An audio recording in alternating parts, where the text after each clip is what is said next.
I came from Holland, and we moved in '89 to state of Washington, started dairy, and 2002 we built this place. We're milking right now between 54, 5,500. This is a family dairy, not a corporate. Oh, you want to be environmental friendly. All the farmers are environmental friendly too. That's why I put the new separators up.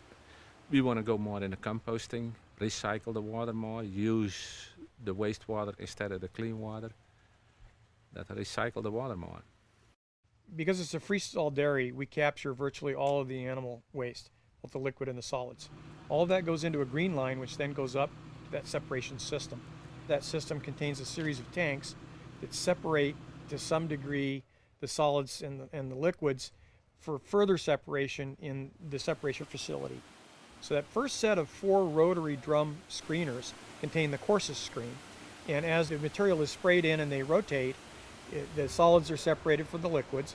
The solids come out the back end, they're squeezed so that we remove water from them, and they drop by gravity to the collection area below, which is impermeable. The remaining material then goes to the second set of these 4 rotating drums, and this is a finer screen. So the material that comes out of this screen is much finer in nature, and it contains actually a higher percentage of nutrients that are critical for plant growth. The particle size is much smaller, it's much finer. And the final stage of separation is a centrifuge. It has 2 rotating drums and uses centrifugal force in order to spin the water out, sort of like a washing machine does on a spin cycle. And the solids which come out of this final step are very, very fine, somewhere between a chalk powder and a very, very fine sand. You see how really fine it is, almost like dust. And they contain almost twice the amount of nutrients as the regular incoming stream. So it's a concentrating mechanism that allows us to then use that material in the next phase, which is where we go and we compost the material so that it's suitable for land application on farms. Water is a critical natural resource here. We want to receive and recover as much of that water as we can. The pond on the right is centrifuge. That means 95% of the solids got taken out, so what's left over is only some green water. So before that it was just everything from the freestalls went straight into the pond, got settled down and got reused. But now you can see the difference between using a system or not.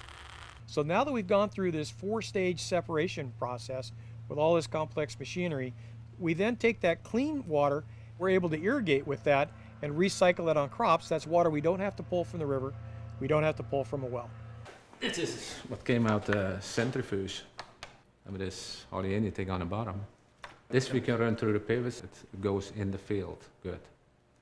It's extremely green, and that portion of it that comes out the back end of the cow, we capture that virtually 100% because of the freestall design. And then the separation system allows us to pull the very low value material out. We recycle that when it's dry as bedding for the cows in the barns. The rest of the material is then concentrated. It has a higher than average nutrient value, and we're able to compost that and recycle it. So essentially it's a closed loop. The whole idea is to use a small amount of the resource as we can, and then by cleaning it, we can successfully reuse it with just minor evaporative losses.